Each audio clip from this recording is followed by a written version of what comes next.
If you have not heard, I absolutely love a good Google Calendar plus paper planner combo. The key, though, is to actually know how to integrate the two so that they can actually complement each other and it doesn't feel like you're just duplicating your work. So, for first steps, if you have not listened to any of my previous episodes on how I plan this out, there are a few that you can go back to. There are several, but just a couple of the quick ones to mention are episodes 11, 34, and 104, because a Google Calendar and a paper planner work together for me, and they truly serve different purposes. So I love the way that I have over the years learned how to use them differently. So I would definitely suggest going back and checking those out if you have not listened to those already. But in today's episode, I actually want to share some of the things to put in your paper planner that will help you feel a little more organized instead of overwhelmed. So go ahead and grab your notebook or your planner if you've already got one, and let's dive in. Are you ready to stop the chaos, the stress, the overwhelm that's filling your life? I'm Renae Matt, and together you and I are going to build simple routines that are going to change your life. When you put these habits into practice, you're going to be able to organize your life in a way where you can be there for your family, pay off your debt, save money, your house can stay organized, you don't have to stress about what's for dinner, and you still get time for yourself. So without further ado, let's get started. Welcome to the Routine Advantage Podcast. So, if you haven't listened to any of those previous episodes that I talked about, I do just want to quick mention that if you end up joining us in our Facebook community, which is a totally free community where we can gather and ask questions and kind of lean on each other to build these routines that create more structure and flexibility in our life. But you can join that group at facebook.com/groups/ the routine advantage community. And it is a mouthful. So if you need to, you can go to the show notes and actually click the link in there and join us from there. But when you get into that group, if you go to the top, there's an episode library that you can just plug in the keywords planner or schedule or time blocking, whatever you want. And it will come up with all the episodes that have that in the title. So then you can reference those to make it a little bit easier because we're not actually going through my planning process in this episode. But I do want to just mention three things that I like tracking in my paper planner to help me feel more organized and not so overwhelmed. So there are a lot of things coming at us, and you can use a paper planner to really just get your thoughts out onto paper.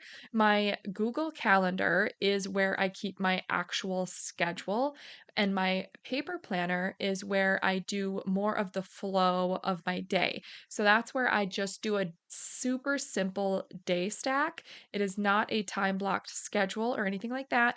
It is a super simple day stack that is organized in a way that keeps me on track. But then I have a beautiful paper planner that I absolutely love that gives me the flexibility to do other things within my planner.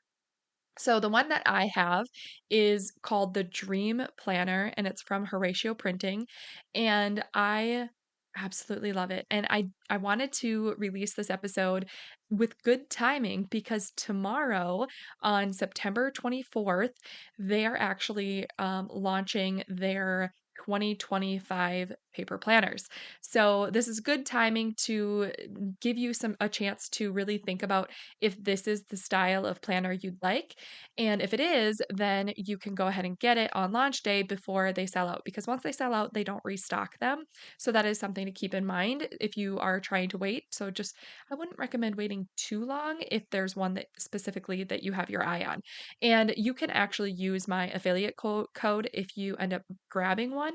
It's just Renae15. So it's RENAE 15, and it will get you 15% off. And I love this planner because it is super, super nice quality. The pages are super thick. So even if I write with like an inky pen or markers, it does not bleed through the page. There is enough structure to keep me organized, but it also has enough space that I can really be really creative with it, or I could just keep it super simple. I love adding a bunch of stickers and kind of taking some time to decorate, but there have also been months where I just don't have time to do that. So it ends up being a little bit more simplified. But I just love the flexibility of being able to really track what I want because there's enough space in there to do it. So I can kind of design it the way that I'd like. And what's really cool is not only do you have like the monthly spread, and then you have like, I choose the vertical, but they do have horizontal. I choose the vertical because I like doing my day stack that way. But there's still plenty of space on the bottom and on the side, and even on the top, actually. But at the end of the month, you also get open like notes planning pages, which I love using for one of these tips that I'm going through today with you. And then there's a bunch of pages in the very back of the planner that I also use. And there's just a lot of space. And between each quarter, they kind of do something called a heart check. And you really kind of take some time to go through, and it's almost like a little journaling process to really look back on the last quarter and see where what was good, and then also as you move forward into the next quarter, what you really want to focus on. And I just really love this aspect because it makes you be more aware of time, and it's just I just can't say enough good things about it. I just love it. So that is what I would recommend for a planner. I have used several different planners, and this is by far my favorite, and it's just beautiful. But I get the black leather one, the book bound version, and it lays flat, but you don't have the spiral rings in the center to have to work around. And it just looks like a really pretty, nice book. But that's what I use. So if you have a planner that you love, you can make sure and see if these are things that you can track in there. If it has pages for this, a lot of trackers now, or a lot of planners now have some really cool trackers in them. But sometimes they don't necessarily align exactly with what we want. And so that's why I love using this one because it has enough space for me to really choose what I'm tracking. So that's just some of the reasons why I really love this one. The first tip that I want to go through with you for how to kind of keep yourself organized without getting overwhelmed is number one is to select the habits that are important to you and track them in your planner.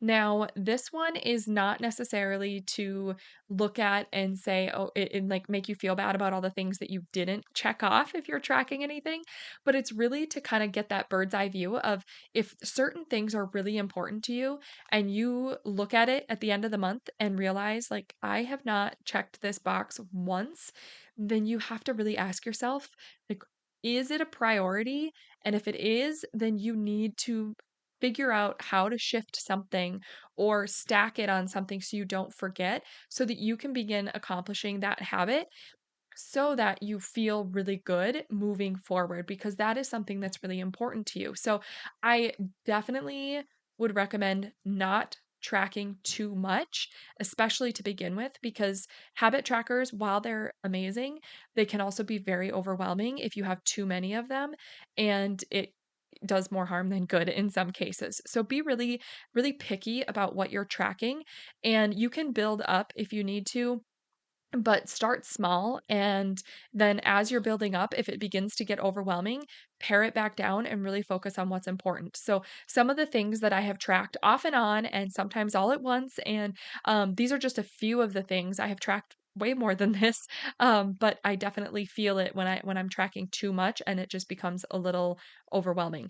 But some of the examples of things that you might want to track are your days going to the gym, Bible study days, days that you say the rosary, days that you have no added sugars in your diet, where you take your vitamins, days where you hit 10,000 steps or whatever step goal you're doing.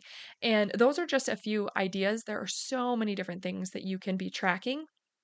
And having it in your paper planner just gives you a really quick task where you can check that off, or you can even put it in your notes section at the back where you can really look at the whole month at a glance and see how you're going throughout the week or throughout the month, and be able to see, like, okay, if you have a goal of hitting 10,000 steps every day, And then you look at it and you're halfway through the month and you've only hit 10,000 steps once that through that half a month already, then you know that that's something that you want to focus on.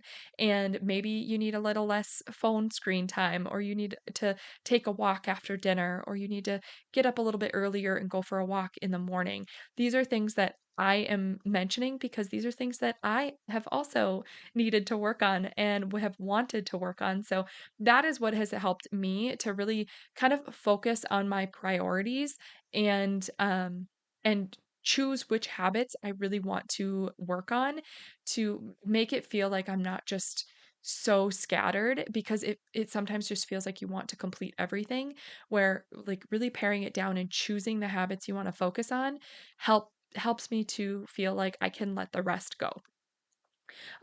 Number 2 is choosing your 3 priority tasks for the week and also scheduling them in on when you're going to accomplish them. So, choosing your 3 priority tasks is really important to me because it really helps to not feel so overwhelmed. So, when I am laying out my week, I definitely am not, writing on a task list to do the laundry and go grocery shopping and do all these things. It's not on a to-do list anymore because I have those built into my routines. So I can really just focus on the bigger tasks of what I want to accomplish that week. So it might be something as simple as doing a drop off for like a donation drop off, and I leave it at one priority task for the week because I know that if I just focus on my routines, it is going to be a busy week and I will be perfectly happy just sticking to my routines and keeping on pace with that. But there are going to be some weeks where it's like, okay, I have a little extra time to plug extra tasks in. I'm going to wash the windows on Tuesday, and I am going to, do the donation drop off on Thursday. And then Friday, I'm going to take some time to like really do a deep clean and mop the floors, something like that, where you have those bigger tasks that you can plug into your week. But you can do more than 3, but I highly recommend just writing down your 3 priorities, because if you end up writing down, 8 different things, it's gonna feel overwhelming. Where if you can do 3 and focus on those, it's like, "Okay, these are the 3 that are my biggest priority." Focus on those, get those done, and then if you have more time, plug in 3 more if you want to. But if you don't, then you can stick to those 3, and getting just a couple of those done each week, you're gonna actually end up getting more done because you're not gonna have a list of 8 and not accomplish any of them because it's just too much. And it kind of just shuts you down. I know that is the case for me. And if you're in that same boat, then that is a good tip for you, is to just stick to 3 priority tasks. And I like putting them at the very beginning when I'm planning the week and I see the weekly spread. On the left hand column of my planner, it is a blank column, and that is where I put my 3 priority tasks for the week. And then number 3 is to add in your fun time.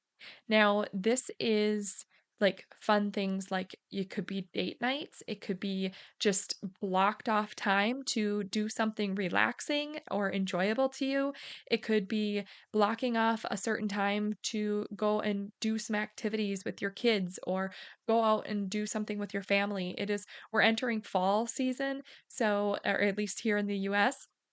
So we're entering into that fall season. So it is a perfect time to be outside and doing those bonfires and taking those walks. And we're going to be having the orchards and the pumpkin patches and all that stuff coming up here soon.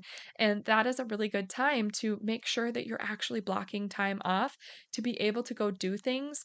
And when we build in these routines in the structure, it actually gives us time to keep up on the things that we need to do and also be able to really enjoy the fun stuff without worrying about everything that we have falling apart at home. So I'm hoping that these will help you to kind of think about additional things that you can use your paper planner for rather than just a schedule.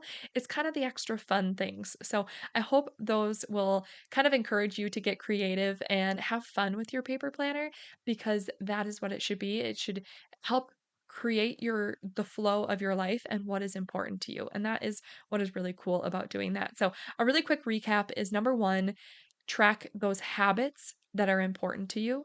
Number 2, choose just 3 priority tasks for the week and don't forget to actually plug them in when you're going to accomplish them. And number 3 is your fun time. These are your date nights, your relaxation time, or even activities with your kids or with your family or friends, all those fun things.